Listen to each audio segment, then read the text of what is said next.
வணக்கம் and welcome to cinema matrix. இந்த வீடியோவில் எதை பற்றி பார்க்க போகிறோம் அப்படின்னா, கலவரமாச்சு பிக் பாஸ் வீடு அப்படின்னு சொல்லலாம். அதுவும் வந்து டே 3ல இந்த மாதிரி இருக்குமா அப்படின்னு சொல்லிட்டு நம்ம எக்ஸ்பெக்ட் பண்ணவே இல்லை.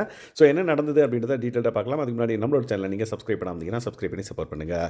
ஸோ பிக் பாஸ் கண்டஸ்டன்ட் எல்லாருமே வந்து பார்த்திங்கன்னா எவால்வ் ஆகிருக்காங்க அப்படின்னு சொல்லலாம். 8 சீசனை வந்து கரைச்சி குடிச்சிட்டு வந்து இங்கே வந்து விளையாடுற மாதிரி தான் இருக்குது. பட் திவாகர் வந்து பார்த்திங்க அப்படின்னா அவர் பிக் பாஸை பார்த்தாரா இல்லையான்னு தெரியல. பட் அவர் வந்து சூப்பராக எல்லாரையும் வந்து ட்ரிகர் பண்ணுறாரு அப்படின்னே சொல்லலாம். எஸ். ஸோ இப்போ பிரவீன் காந்தி சார் வந்து அவரோட கருத்து தெரிவிக்கலாம் அப்படின்னு சொல்லிட்டு எந்த பிரச்சனைக்குன்னா சுபி அண்ட் தென் பார்வதி பிரச்சனையை பேச வந்து எல்லாரும் வந்து மாற்றி மாற்றி சண்டை போட்டு இருங்க எல்லாரும் உட்காருங்கன்ற மாதிரி காந்தி சார் வந்து பேச வைக்கிறாரு. அவரையும் வந்து பார்த்திங்க அப்படின்னா, சார் உங்களுக்கு ஒன்றுமே தெரியல, நீங்கள் யாருக்கு சப்போர்ட் பண்ணுறீங்க ஃபஸ்ட்டு, அந்த பக்கம் ஒரு மாதிரி பேசுகிறீங்க, இந்த பக்கம் ஒரு மாதிரி பேசுகிறீங்க, நீங்கள் வந்து உங்களுக்கு பேச தெரியலனா விட்டுருங்க, ஒரு டிசிஷன் எடுக்க தெரியலனா விட்டுருங்க, இந்த மாதிரி பேசின்னு இருக்காதீங்கன்னு சொல்லிட்டு திடீர்னு இருந்து கத்த ஆரம்பிச்சிட்டாரு திவாகர். அதுக்கப்புறம் நீ உட்காரு நான் உட்காருன்ற மாதிரி ரெண்டு பேரும் மாற்றி மாற்றி ரெண்டு பேரும் கையை நீட்டி சண்டை போட்டுக்கிட்டு தான் மிச்சம். அதுக்கப்புறம் இந்த பர்டிகுலர் விஷயத்தை பார்த்ததுக்கப்புறம் பிரவீன்ராஜ் அந்தன் சபரி வந்து பார்த்திங்கன்னா, பெரிய மனுஷன் பேசிகிட்டு இருக்காரு, நடுவில் வந்து நீங்கள் இப்படி பண்ணுறீங்களா, நியாயமா? இப்போ நீங்கள் பேசிகிட்டு இருக்கீங்க, நானோ இல்லை உங்களுக்கு என்னோட சின்ன பையனோ வந்து உங்ககிட்ட வந்து குறுக்க பேசினா உங்களுக்கு எவ்வளோ கோவம் வரும், நீங்கள் பண்ணுறது கரெக்டாக அப்படின்ற மாதிரி அவங்களையும் வந்து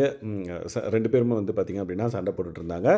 ஸோ ஒரு பிக் பாஸ் வீட்டுக்குள்ளே ஒரு விஷயத்தை வந்து ஒருத்தர் பேசுகிறாங்க சபையில் அப்படின்னா அதை மதித்து எல்லாரும் அமைதியாக இருக்கணும். பட் இங்கே என்ன நடக்குதுன்னு பார்த்தீங்கன்னா, இந்த சீசனில் ஒரு பிரச்சனையை பேச வந்தால் எல்லா பிரச்சனையும் எடுத்துகிட்டு வந்து ஒரே இடத்துல போட்டு பேசிகிட்டு இருக்காங்க. இதை பற்றி நீங்கள் என்ன நினைக்கிறீங்கன்றதை மறக்காம இந்த வீடியோவில் கமெண்ட் பண்ணுங்கள். இந்த மாதிரியான பிக் பாஸ் அப்டேட்ஸை நீங்கள் தெரிஞ்சுக்கணும் அப்படின்னா நம்மளோட சேனலை சப்ஸ்கிரைப் பண்ணாமல் சப்ஸ்கிரைப் பண்ணி சப்போர்ட் பண்ணுங்கள். தேங்க்ஸ் கைஸ், பாய்.